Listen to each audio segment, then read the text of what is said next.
Slowly, he scanned the horizon, listening, watching for the signs he had been taught. It came from the southeast, a distant hissing, a sand whisper. Presently, he saw the faraway outline of the creature's track against the dawn light and realized he had never before seen a maker this large, never heard of one this size.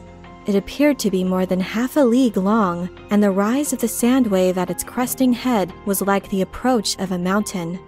"This is nothing I have seen by vision or in life," Paul cautioned himself. He hurried across the path of the thing to take his stand, caught up entirely by the rushing needs of this moment. One of the most famous and iconic features of Frank Herbert's Dune saga are the mighty sandworms that roam the desert planet of Arrakis. The local Fremen population have evolved to become desert creatures, thriving in the austere surroundings of Arrakis. Over many generations, they have learned to coexist with the sandworms, regarding these gigantic beings as divine.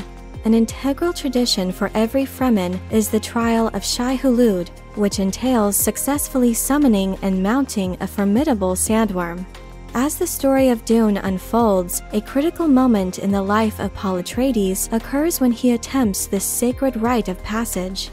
In this video, I'd like to discuss the art of worm riding, its cultural significance to the Fremen, and the impact of Paul's completion of this trial. Thousands of years before the events of Dune, the ancestors of the Fremen people migrated across the universe, fleeing persecution from Imperial raiders. Their odyssey led them to the barren planet of Arrakis, where they underwent a profound transformation, emerging as the Fremen. Over time, their relentless struggle for survival shaped them into a robust, formidable society with traditions centered around the fortitude of their tribes.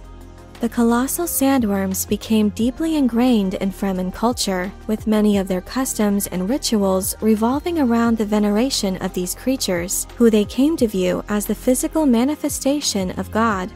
The act of riding these sandworms enabled the Fremen to travel across the vast expanses of the desert, yet it was more than just a means of transport. The summoning and subsequent mounting of a sandworm is a hallowed ritual for Fremen youth, representing the ultimate evaluation of their survival prowess and desert wisdom.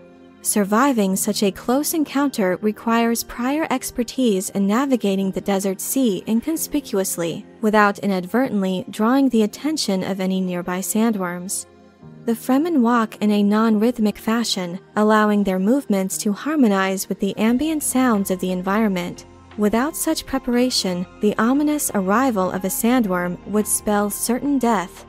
When a Fremen is prepared to summon a sandworm from the desert depths, they begin the process by inserting a device known as a thumper into a patch of compacted sand to ensure the effective propagation of its rhythmic sounds. A thumper is a short stake with a spring-activated clapper at one end. Once the catch is released, the thumper starts producing continuous pounding vibrations that will attract a worm.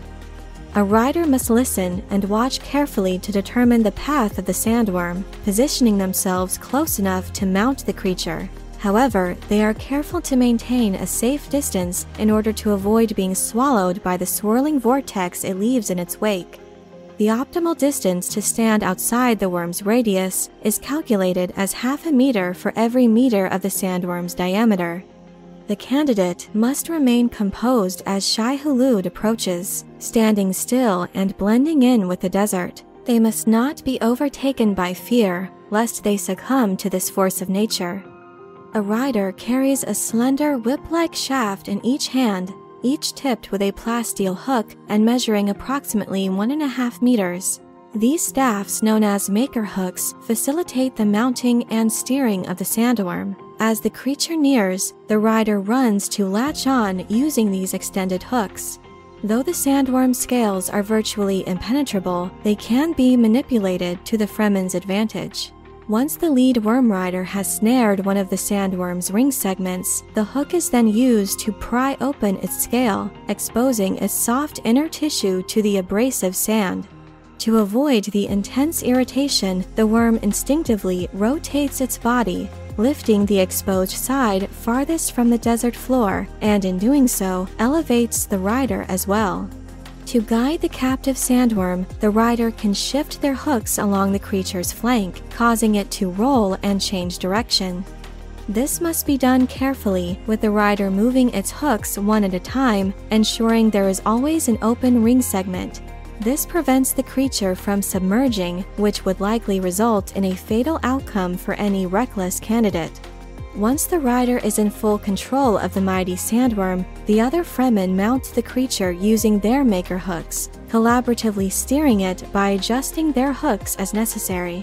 The Fremen can ride the sandworm until it reaches exhaustion and rests on the desert surface. Once the hooks are released, the creature retreats back beneath the sand to recover. Depending on the travel requirements of the Fremen troop, a new worm can then be summoned to continue the journey. Paul's demonstration of his mastery of the art of sandworm riding holds a special significance among the Fremen.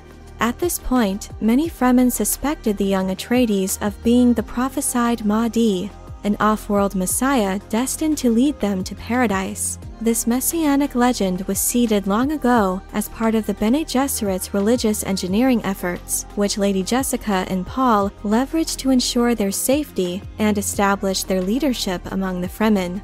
While Paul had already demonstrated his prowess as a formidable warrior and was regarded by many as the foretold Messiah, his authority was somewhat undermined by his lack of proficiency in worm riding, a skill typically mastered by Fremen children by the age of 12. In the novel, Paul's inaugural sandworm ride is an event of ceremony and drama. It takes place in broad daylight, a symbolic gesture demonstrating to Shai Hulud that Paul harbors no fear. Paul's beloved Chani is present in her role as Sayadina, ensuring that the rites are duly observed. Stilgar hands Paul a prepared thumper and guides him to a nearby dune where the Fremen Shishakli offers his maker hooks to Paul for the impending trial. Before Paul begins his test, a brief ceremony ensues, as the other Fremen engage in ritualistic chants and prayers, underscoring the profound spiritual weight of this perilous ritual. The immense danger is palpable, as Paul summons a colossal sandworm far larger than any Fremen has ever confronted. With Stilgar and Chani's desert wisdom echoing in his mind, he successfully mounts and controls the giant beast, thus surviving the trial of Shai Hulud. As Paul rides atop this legendary creature, he is overwhelmed by a surge of exhilaration and power, becoming a legend in his own right. To the Fremen, Paul's achievement goes far beyond proving his worthiness as a leader. It reinforces their belief in him as their prophesied Messiah, as he fully embraces their cultural traditions. Their acceptance and fervent belief in Paul Muad'Dib Atreides would set in motion a series of events that would forever alter the fabric of the universe. Ultimately, the art of worm riding and the importance of sandworms in Frank Herbert's saga reveal the intricacies of the Fremen culture and the central role these creatures assume in the Duneverse. The Fremen view the majestic sandworms as symbols of might and endurance. Acquiring the ability to summon and mount these enormous beings demands not only physical strength and bravery, but also an intimate knowledge and deep reverence for the desert environment. In a way, Frank Herbert uses the practice of sandworm riding to underscore the critical importance for humans to understand and coexist with the ecosystems they inhabit. But I'm curious to know what you think about the sacred Fremen ritual of sandworm riding. Are there any aspects of this ritual or the process of worm riding itself that stand out to you? Let me know your thoughts in the comment section below.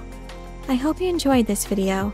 Leave a like if you did, and be sure to subscribe for more Dune and other sci-fi and fantasy news and lore. Thank you all so much for your support, and as always, have a very nerdy day.